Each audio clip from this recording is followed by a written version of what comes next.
Well, good morning. Welcome to New Life. Thanks again for being here this Sunday morning. We appreciate it very, very much. We know there are other places you could be, including warm at home, bundled up somewhere, but you chose to get out of your warm home, come over here today, so we appreciate it very much. We are in the middle of that series of messages called The Jesus Project. We are a year plus into it. Still got a long ways to go. A lot of Jesus' story to cover. But we've been asking ourselves in the course of this series of messages, what does it look like to take a fresh look at Jesus, to see him again for who he is, maybe to strip away some of our assumptions that we have made about him, maybe some that have been given to us, some well-intentioned, some not so well-intentioned, that shaped what we think and what we feel about who Jesus is. And we've just been trying to ask ourselves who he really is as we see him in the Gospels, all the things that he said, all the things that he did, and allow him to speak for himself rather than letting other people speak for him. So my mission in this series is to try to get myself out of the way as much as possible, let Jesus speak for himself. And obviously I have to give some interpretation. I got to give some help to that. But I'm trying to keep myself out of the way as much as possible, which means challenging my own assumptions, challenging my own ideas about him, and allowing him, again, to speak for himself in the Gospels. Most of you guys know at this point, I'm sort of a traditionalist kind of guy. I enjoy things that have tradition behind them. I like things that we have done for a long period of time in my family, in my spiritual life. That's just part of my nature. I have kind of that strong traditionalist value, you might say. And so I love, coming through like the holiday season from Thanksgiving to Christmas, because it's all about tradition. It's all about like, what have we always done? Let's make sure that we recreate all of the things that we've always done. And let's make sure, and I've passed this on to my kids who, make sure that we do the things that we've always done. They make sure that, all of the things happen exactly the way that they are supposed to happen. And what happens for most of us is that as we accumulate traditions over the years of our lives, we essentially create a little bit of a script for ourselves to follow. We tell ourselves what to do. We tell ourselves where to be. We tell ourselves even somehow what to think in those moments. And a lot of times we tell ourselves what we're supposed to feel in those moments when we are, around the Christmas tree, or we're seated at Thanksgiving dinner, or, we're at Christmas Eve service, or whatever it is that your traditions sort of incorporate. We are, to some extent or another, running through a script of this is where you go, this is how you act, this is what you dress like, this is what you feel in those places and in those moments. And the reality is, right, like every one of us has at some point or another questioned, or maybe you haven't, or maybe you should, questioned, why am I doing this? Like, have you ever thought, why do I do the things that I do just out of tradition? Why do we eat turkey? Why do we eat turkey at Thanksgiving? Do you have to have turkey to have Thanksgiving dinner? I think you do. But, some of you would say no. Do you have to do everything exactly the way that you have always done it? At some point or another, you have probably gone through the motions. You've sat in a church service. You have been at a Christmas dinner. You've been doing, some sort of holiday traditional piece, and you've thought, I really don't care if we do this ever again. And if you are not sure, if you feel that way, just change something. Next year, change something. Do something different and ask. Your siblings may tell you, wait, why are we doing this? Your parents may tell you, wait, we can't do that. Like, we've always done it this way. Your kids may tell you, no, this is exactly what we are supposed to do. We're not going to change this. We're not going to mess with this. This is a tried and true tradition that gives us a script for what we're supposed to do, think, and feel in these various moments of our lives. And then tradition not only creeps its way into our, just regular day-to-day family life, but it creeps its way into our religious and spiritual life. And when it creeps its way into our religious and spiritual life, it takes on an even bigger significance. There are things that we always do as Christian people, things that we always do as church people, and because we always do them, and because we've always thought them, we don't ever move those things. They call them, when I was a Bible school student, they said every church has a sacred cow. And they weren't talking about people. They were just talking about things that they always do. And if you mess with the things that they always do, it's this weird thing about us as human beings that as soon as you mess with the thing that we always do, people get really uncomfortable. Because as soon as you mess with their tradition and as soon as you mess with their script of what is expected and what is anticipated, and when it has religious and spiritual significance attached to it, we feel like it has eternal significance attached to it. You can't move the piano from that place to that place. The piano has always been in that place for as long as we've had church. You can't move the chairs. I used to do that to just mess with people. I admit some of it was just me being a jerk, and others of it was like sometimes people would come in on a Sunday morning and they just wouldn't know where they were going to sit because they couldn't pick out their assigned seat. And I used to love it because there's that part of me that just likes to mess with that stuff. But right, like eventually over time what we find is that tradition can eventually obscure the heart of faith. And what I mean by that is this. The longer we do the things that we have always done, the more locked into the things we have always done, things we've always thought, things that we've always believed, things that we've always felt, the easier it can become for us to disengage our actual heart, the center of who we are as a human being, from the motions that we are going through religiously. And over time, the longer, and this is true, the longer you have been a follower of Jesus, the more time spent you have in church world and in religious world and in spiritual world, and I've got a lot of it, the longer you have been inside of it, the harder it is to change those things that are on the surface of our lives. The harder it is to really engage your heart, and the easier it becomes to just run through the script. I know what I'm supposed to do. I know when I'm supposed to do it. I know when we come to church, there's going to be a welcome. We're going to stand. We're going to sing. I know how to sing the songs. I know how to listen politely when Pastor Keith is preaching. And I know how to engage and, make some eye contact every once in a while. I know how to run through the things that I'm supposed to run through. And underneath, our hearts can become really disengaged. And over time, if we're not careful, tradition can eventually obscure the heart of faith. And it leaves us in this weird spot where we know we're supposed to feel something, but we don't. And where we know we're supposed to think something, we know we're supposed to believe something, and we know we're supposed to do something, but it doesn't produce in us the same kind of change and transformation that it was meant to produce in us from the beginning. And over time, if we're not careful, tradition obscures the heart of our faith and our relationship with God, and it turns us into people who are just going through the motions on the surface, but underneath, our hearts are being unchanged, just staying the way that they are. And they get solidified, and they get hardened, and they get gross, honestly, underneath the surface.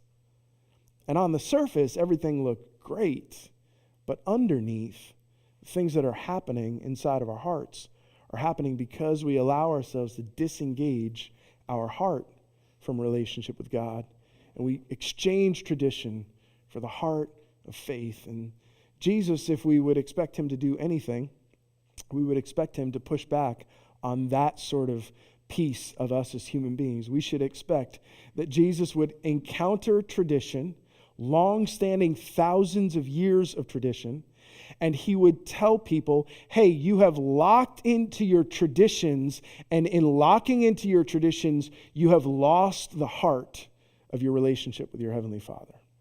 And anytime I think Jesus saw that disconnect between surface traditions and the heart of a human being, I think Jesus was relentless in pursuing the heart and trying to discard the traditions, mess with the traditions. I fully believe that Jesus would have moved the chairs on Sunday morning. I fully believe that. He would have put you in a different spot and said, no, you can't sit where you always sit.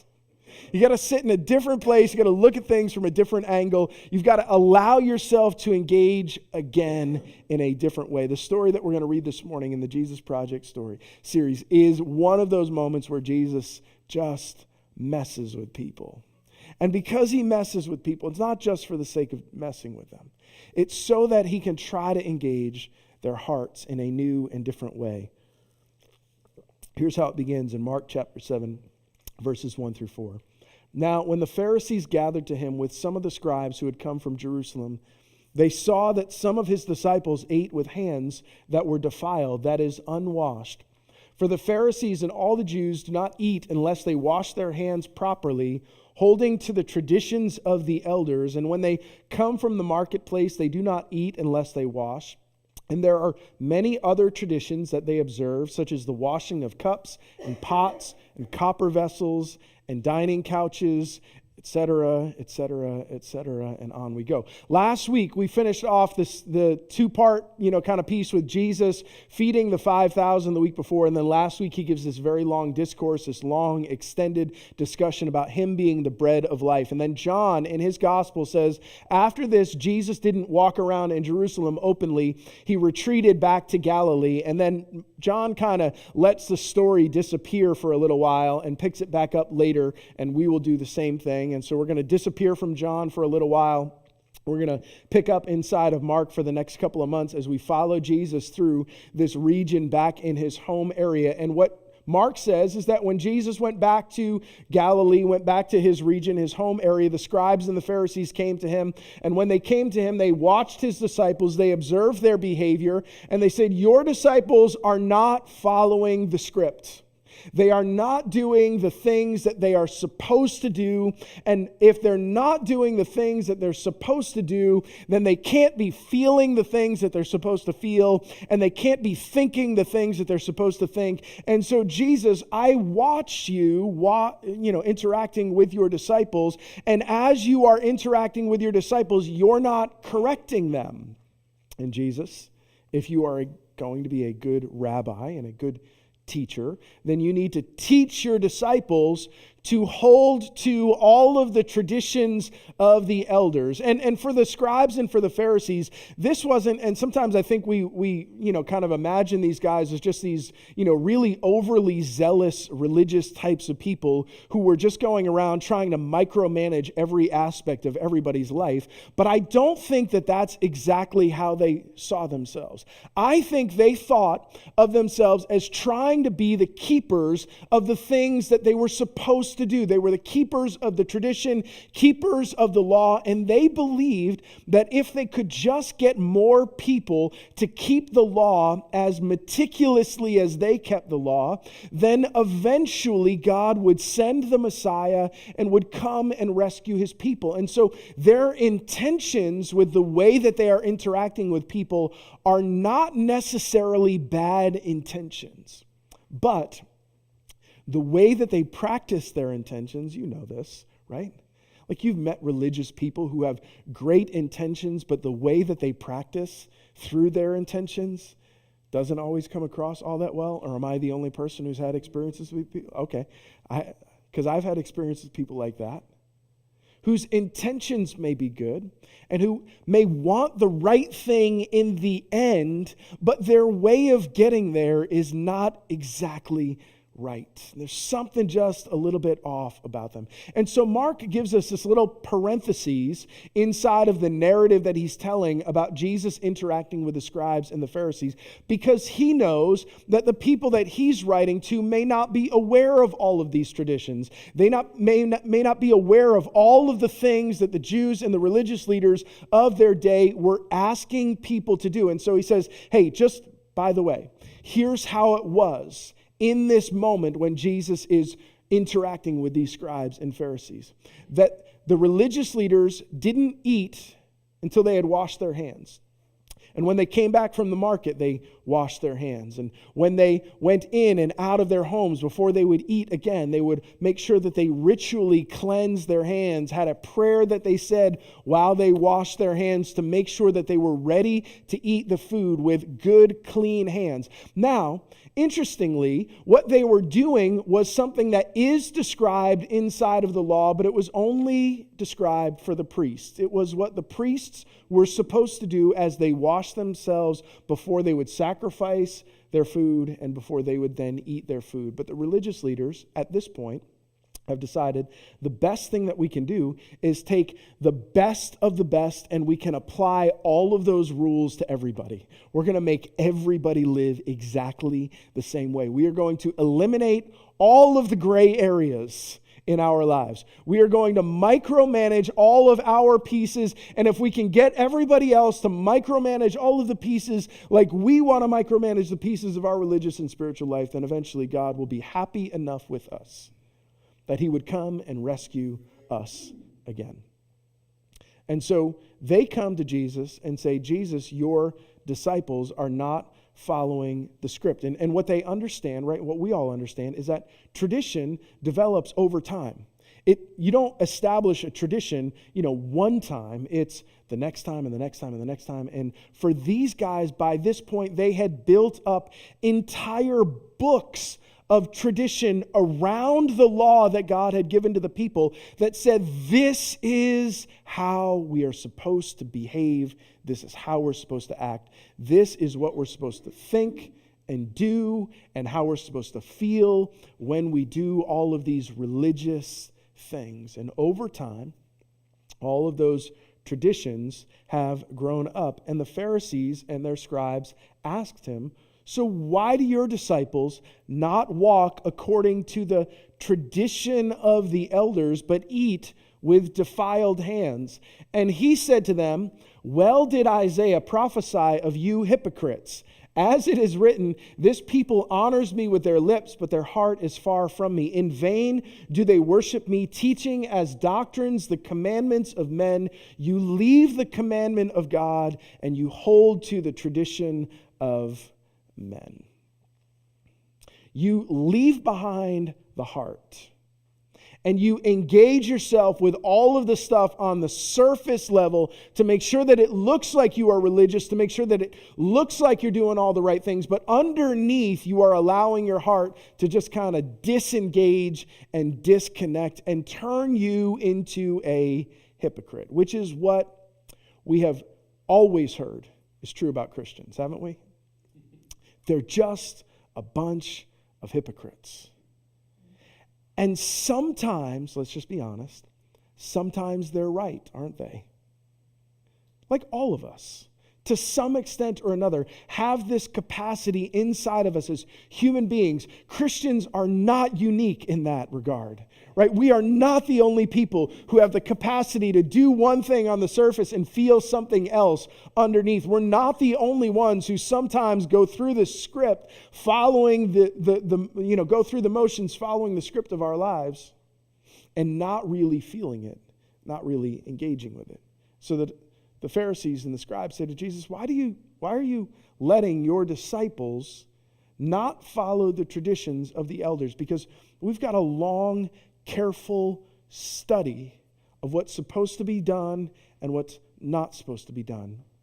And if you want to be some sort of a rabbi, you want to be some sort of a teacher, you want to lead other people, we'd be happy to have you do that, but you got to lead them in the right way. And Jesus looks at these religious leaders and says, this is not the first time that God has had to deal with hypocrisy. This is not the first time. And it will not be the last time that God has to deal with a bunch of religious people who have some great ideas about how to micromanage every area of their lives and eliminate every aspect of gray out of their faith. It says it happened 800 years ago. Isaiah prophesied. Isaiah had the same sort of people in his life and in his world. People who did all of the right things on the surface, checked all of the religious boxes, went to temple when they were supposed to, offered the sacrifices that they were supposed to, sang the songs, prayed the prayers, went to the feast days, did the fasting, all of the stuff they were supposed to do.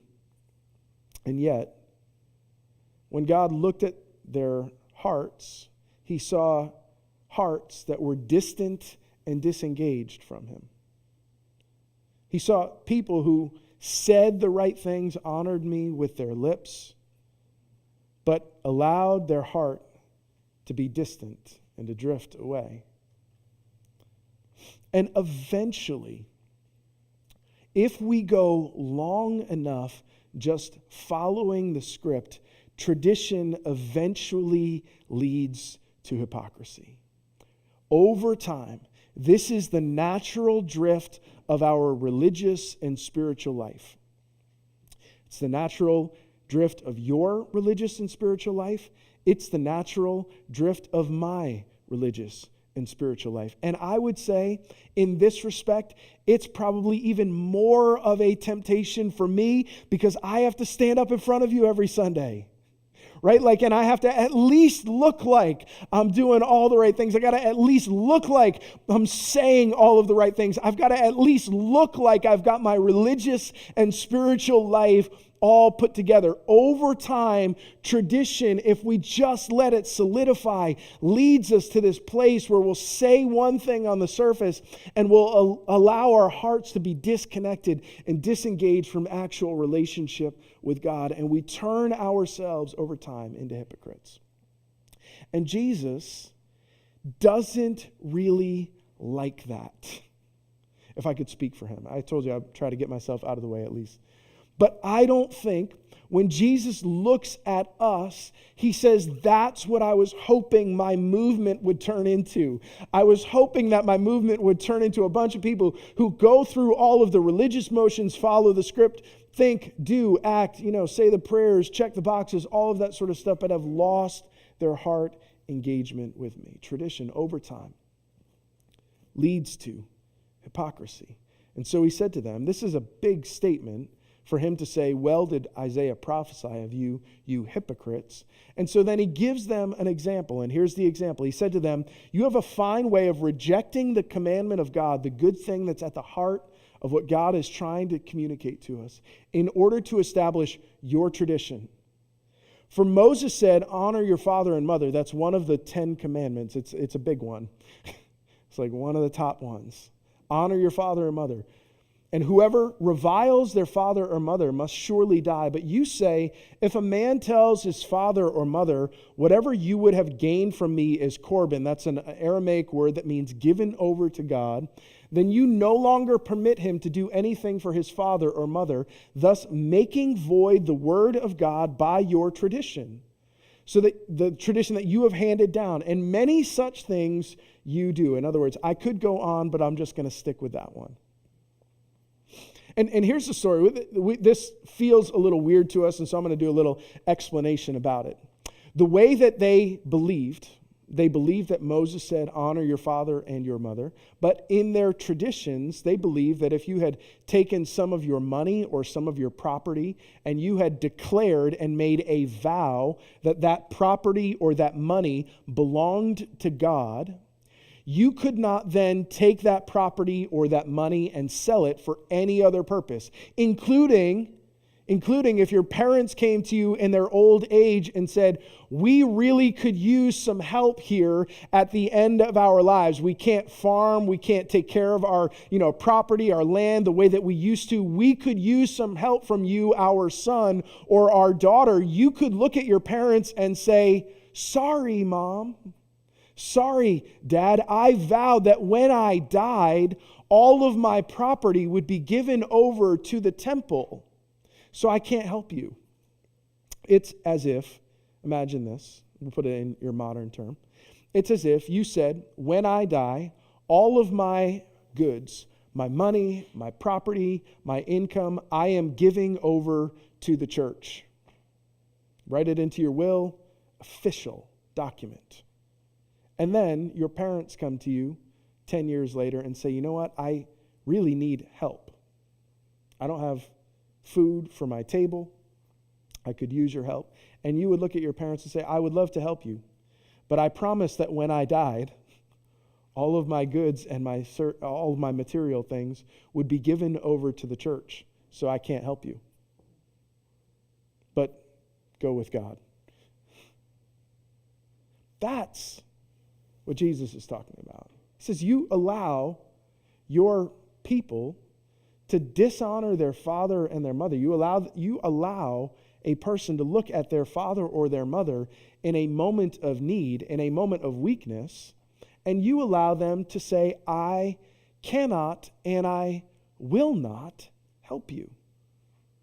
And so Jesus says, so what's really happening here is that you have, by your tradition, all of these rules and these regulations that you've allowed to creep up over time in your lives, you've allowed yourself to cover over this heart that doesn't really care about other people.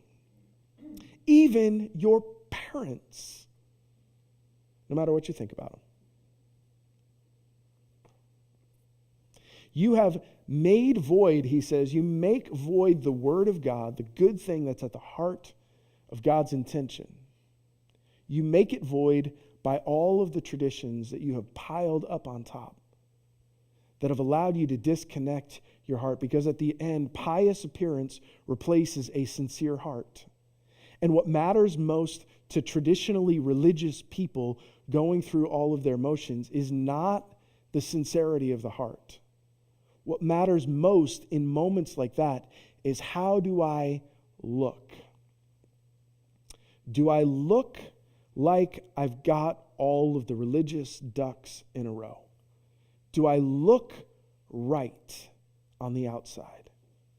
Do I look spiritual? Do I come across as, righteous enough? Am I going through all of the right motions? Am I following the right script? And underneath, it says you've missed the heart of what God was actually after. Would you, in following your religious traditions, would you allow it and allow those religious traditions to allow you to treat other people as less than human? Would you, by following the rules and the script and making sure you check all of the religious boxes, would you ignore the need of your neighbor?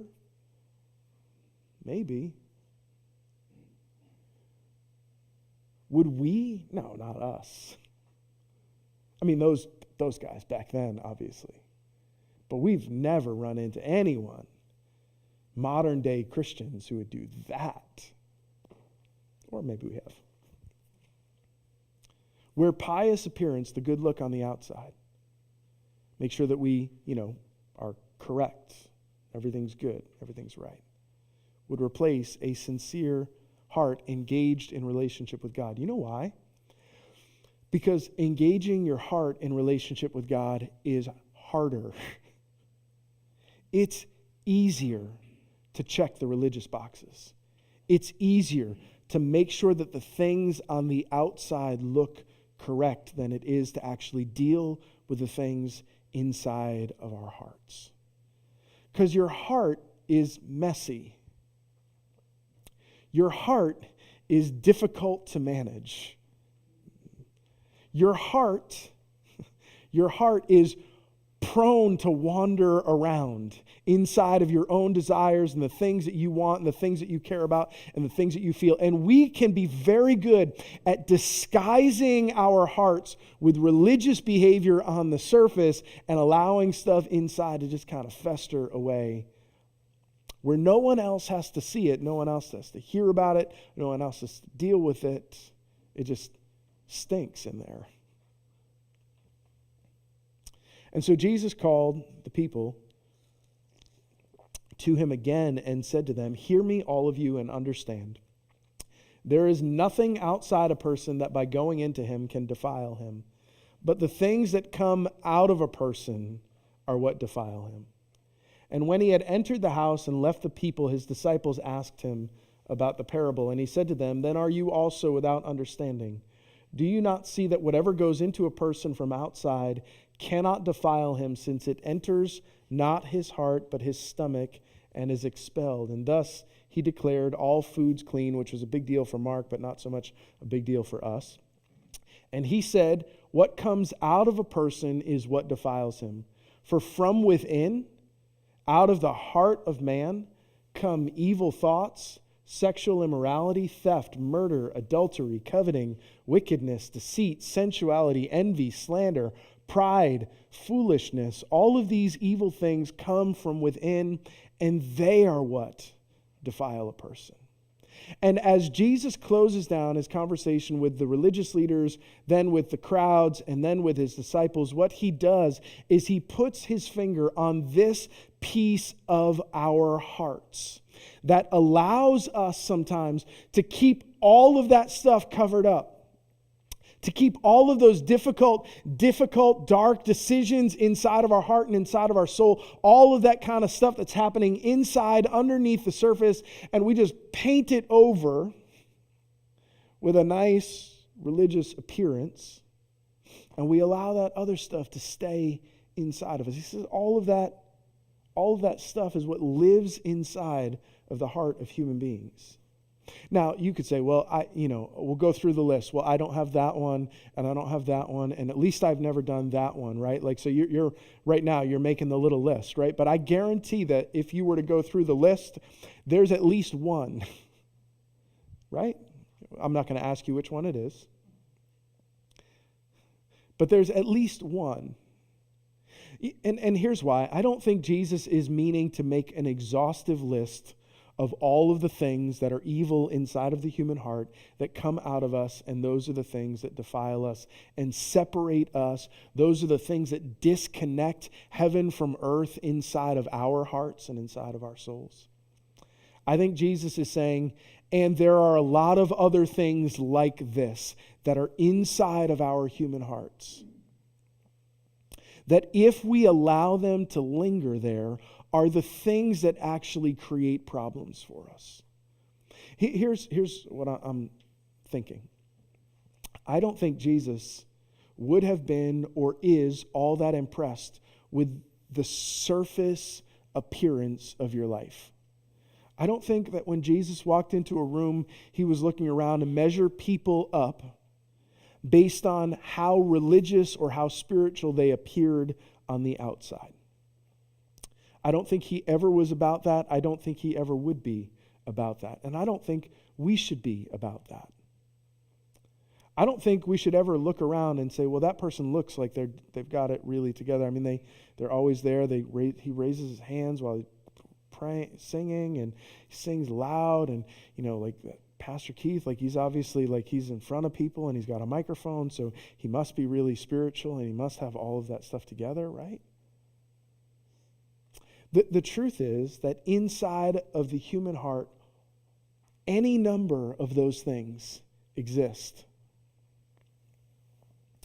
And those are the things that when we allow them to linger inside of us, those are the things that disconnect us from a heart engaged in relationship with God.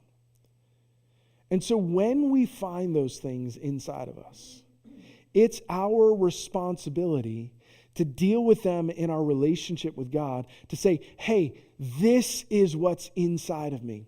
And here's the reassuring thought maybe that you should consider. He is not surprised.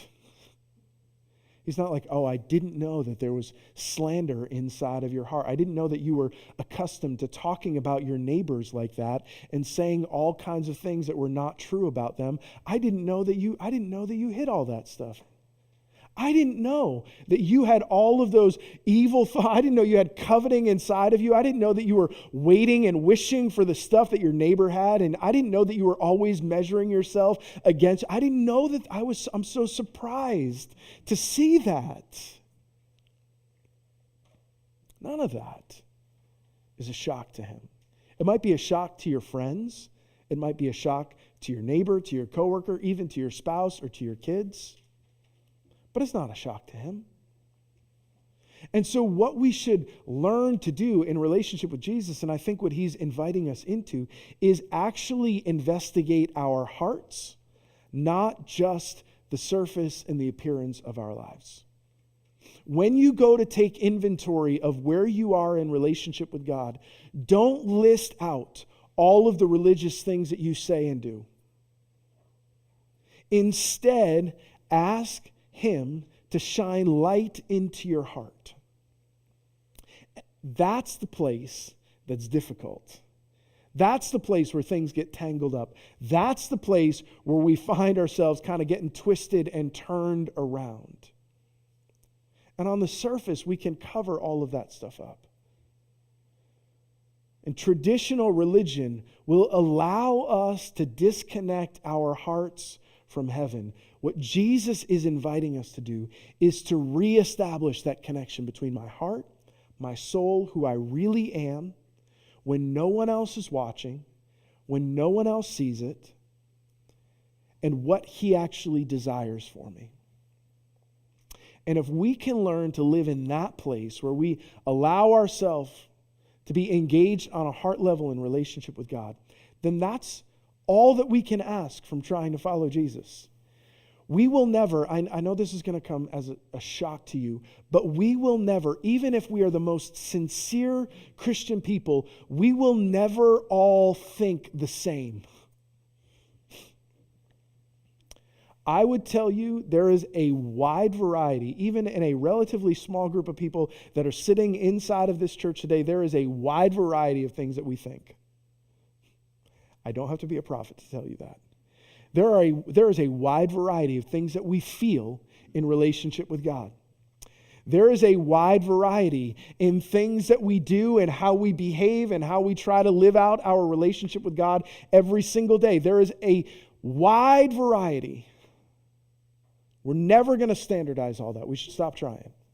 Instead, what we should do is make sure that each of us, from the heart, connects in relationship with God. Make sure that your faith looks like your faith. Looks like not what someone gave you as a script to follow, but looks like what has come about as the result of you actually engaging with Jesus. And you letting Jesus investigate your heart. And you letting Jesus see all the stuff that's inside of your heart. And you not trying to pretend that it doesn't exist. And you allowing him to see it. And then you deal with it. You deal with it. Don't pretend it doesn't exist. Don't say, well, look at all of the good things over here that I do. I don't think Jesus is like, oh, well, I don't see this over here because I see all of this over there. Instead, allow your heart to engage.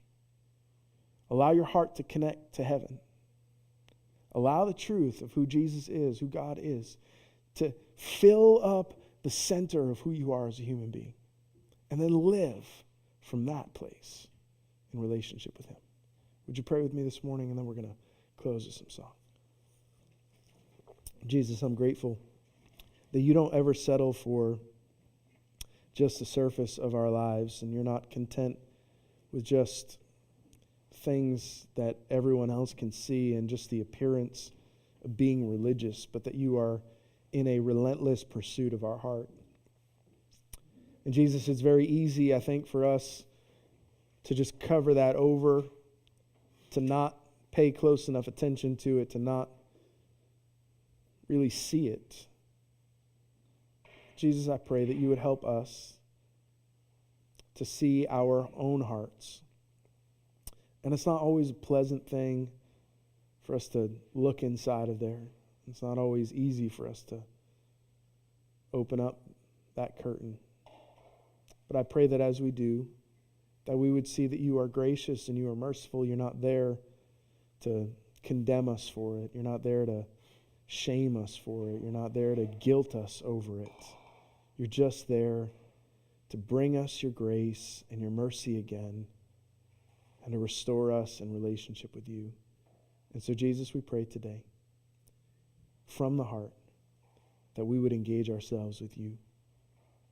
Allow that to be the most important thing that we say and do today. It's in your name that we pray. Amen.